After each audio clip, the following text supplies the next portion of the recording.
సూర్య దేవాలయం అంటే sun temple గురించి మీలో ఎంతమందికి తెలుసు? ఒడిస్సాలోని కొనార్క్ నగరంలో ఈ సూర్య దేవాలయం ఉంది. 13వ శతాబ్దంలో గంగా వంశపు రాజు నరసింహదేవ నిర్మించాడు. ఈ ఆలయం సూర్య భగవానునికి అంకితంగా ఉంది. దేవాలయం ఆకారం ఒక భారీ రథంలా ఉంటుంది.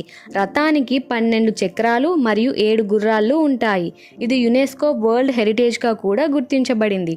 ఈ ఆలయానికి చాలా రహస్యాలు, విశేషాలు కూడా ఉన్నాయని చెప్పుకుంటారు. ఆలయం పైన ఒక పెద్ద అయస్కాంతం ఉండేది. ఆ అయస్కాంతం వల్లనే సముద్రంపైగా వచ్చే నౌకల కంపాస్ పనిచేసేది కాదంట. అందుకే పోర్చుగీస్ వాళ్ళు ఆ అయస్కాంతంను ధ్వంసం చేసి తీసేశారు అని చరిత్ర చెబుతోంది. అలాగే ఉద్యమన్య సూర్య విగ్రహం గాల్లో తేలుతూ ఉండేదంట. అలాగే ఈ ఆలయంలో ఉదయం సూర్యకిరణాలు నేరుగా గర్భగుడికే తాకేవంట. ఇప్పుడు ఆ గర్భగుడి దాదాపు నేల కిందే ఉంది అని అంటున్నారు.